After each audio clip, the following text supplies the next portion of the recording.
Hi guys, Stuart back, top down vape vids. Today's something a little different. On most mornings I wake up, first thing I do is peruse my Facebook homepage, and normally there's some vaping story on there that grinds my gears. So there is probably going to be strong language in this video. I don't normally do that in my reviews and that because I don't believe it to be very professional, but this is just me looking at something and reacting to it. So might not be my views after I've looked into the whole story or whatever it's about in hindsight, but bear in mind these are just going to be my first reactions. So I come across this news thing on my Facebook, and it's about an e-cig vendor in Florida talking about the dangers of e-cigarettes. So it's a video, so we'll watch it and I'll react as we go. These accidents are pure user negligence.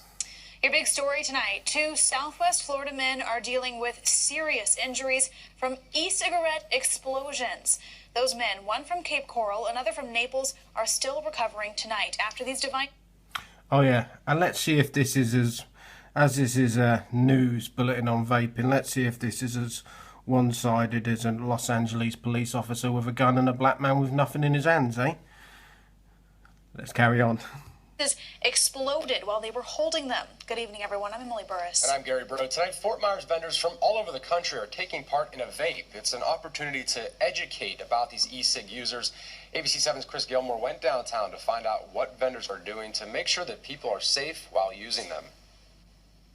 I'm here at the first ever VapeCon in Fort Myers with 2 examples of vaporizers that you'll find here. This one's an electronic cigarette, and this one is what vendors and organizers are telling me have been causing problems for inexperienced users. They say if you mix and match mods accidentally without paying attention, you can cause an accident or, in the worst case scenario, an explosion. The vape movement is growing. The vaping movement is something that'll never be stopped. It's like a force, basically, right now. But let's go back to that dude. Ever wondered what happened to Vanilla Ice? It's okay. He's obviously not bankrupt anymore. He's found a career in vaping. It's good to see that. Never be stopped. It's like a force, basically, right now. But the number of injuries caused by these vaporizers is growing as well. In less than 2 weeks, 2 Southwest Florida men reported their e-cigs exploded, causing serious burns. Vendors here at VapeCon say the vaporizers are not to blame. These accidents are pure user negligence. It's the fact that person is not experienced of what they use.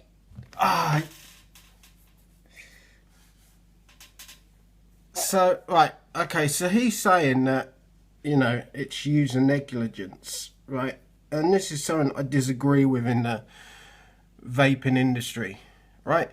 If I go and buy a bottle of suntan lotion, on the back somewhere it has written not for internal use, because as an industry they're realizing that they have to count for, you know, not everyone's born with the same intelligence, and you are going to get fucking muppets, and you've got to protect yourself against what some muppets are going to do. And you are going to get the odd muppet who's going to drink a bottle of fucking suntan lotion. So it's okay you selling and promoting extreme sub-ohming and using mechanical mods and then saying, well, it's just complete user negligence. You know, you've got to be accountable for the people who are buying your products, no matter what their intelligence are. You can't just say, you know, oh well, you know, it went tits up, it's your fault because you used it wrong. There's got to be some accountability from the industry. Anyway, let's continue. And they're not safe with it. Joey Juck says easy ways to avoid injury are to store your vape outside of your pockets and only use mechanical mods if you're experienced. And when people are experienced, I've never heard... Yeah, but, you know, when I started using mechanical mods, I was using and I don't know whether I've got it to hand, I was using I've still got it, my Nemesis. I was rocking this with a K-Fun at about 1.2 ohms, right? These guys are going stupidly low, and they're blowing big clouds. And in the past, yeah, I have blown clouds, and you know, I have sub-owned, but obviously safely, yeah. And I understand what you're saying, you know, when it's done safely, perhaps it is. But we've also got an influx at the moment of batteries. What's saying that their amp rated is these so-called vapor cells, that their amp rateds aren't what they say they are. So yet again, the industry has got to be accountable at some point for idiots doing stupid things, you know. And people are seeing cloud chasers and these people who are making tricks with their clouds, and they're wanting to get into it without thinking. And as a vendor, you've got to take that into consideration when you're making a product like this. Anybody have an accident to experience vaping? Unlike other electronic cigarettes, mechanical mods don't have safeguards to prevent overheating or explosion. Like I him. would never sell one of these products to somebody that comes in and says, I don't know about vaping. That's what's happening right now. Now, VapeCon continues Oh, well, here at at the least Harborside Event Center tomorrow. At least he's owning up and saying that's what's happening. You know, there is some vendors out there what are just seeing a sale at the end of the day. You know, and perhaps they have to do that to keep their business afloat. You know, it's tough when you've got the decision whether you need to make sales because you need to keep your business going, or you've got to do the right thing. Really, you should do the right thing. But my other thing I'm noticing here, this is all aimed at like the cloud chasing industry. Where's the conversations with the normal vapors? You know, the people who are not pushing the envelope. I suppose because this is safety, that's the area they've got to go. But you know, one thing what concerns me about, you know, everyone's getting on the bandwagon about save vaping. To be honest, what worries me about the vaping industry at the moment is consumption. And you know, and obviously juice vendors are going to want you to consume as much juice as possible. And things like cloud chasing and blowing massive clouds, sub-ohming is going to help them shift more units. And I'm really concerned because, you know, they say, well, yeah, it's a lot safer than smoking a cigarette, but drinking water is one of the healthiest things for you. But if you have too much, it will fuck you up. If you overdrink, you can end up in hospital. It is possible to have too much water.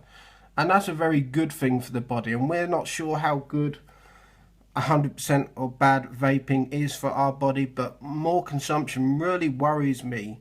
And I'm probably more concerned about that than what's going on in the political world. You know, we are seeing a big influx of overconsumption, and you know, cloud chasing and getting people to consume more is only good for the business side because it means juice vendors can sell more product. Tomorrow, I talked to event organizers who tell me that for those who have never vaped before, they're still welcome, but they recommend them using this entry-level electronic cigarette that comes. Oh, fuck's sake. Entry-level cigarette. Vaping e-cig. Sorry, I shouldn't call it a cigarette. A vaping device. That is a Skelly 150 watt temperature control and a Kanga sub tank. Entry fucking level. Are they taking the piss? You know, this is exactly what I'm talking about, because yeah, buy that because you will consume a shit lot of e-liquid and you will line our pockets. This is a fucking piss take. An electronic display here on the side that tells you how much of a controlled charge you're getting per hit. Reporting from the Harborside. Yeah, up to a fucking 150 watts. You know, I've been vaping for 2.5 years. I've never been above 50 watts. This is just fucking ridiculous. Event Center in downtown Fort Myers, Chris Gilmore, ABC 7. Chris, thank you. Getting you more tonight because that's our promise. Charging these vaporizers can also be dangerous. In fact, 80% of all e-cig explosions happened while they were being charged. Some of the more common vaporizers have a USB port very similar to your cell phone. Now, don't use your cell phone cord to charge it. It causes too much Good power for the advice, machine good to advice. handle, causing it to explode. Also, never use the vaporizer while it's being charged. Well, there we go, people. To be honest, you know, I thought this news story was going to be about all negative about vaping, and it wasn't. It was, except for, you know, obviously that reporter had been told that Sigelli 150 watt temperature control and that sub-tank was an entry level device. It's clearly not. We all know it's not, and it just, and they're obviously you know, for once that's a news crew what was probably given a complete story. It didn't condemn vaping. It actually wanted to get some information out there and didn't want to put us in a terrible bad light. And then they've obviously got that kind of information from somewhere, from vendors at that expo. So fucking hell. Oh dear me. What more to say about it? I think I've said it all. But please bear this in mind. This video is my reaction on this. I could do some more research on this and my opinion could change. But that's my first reaction on that. I hope you enjoyed that video. Sorry about the language, and I'll see you on the next one.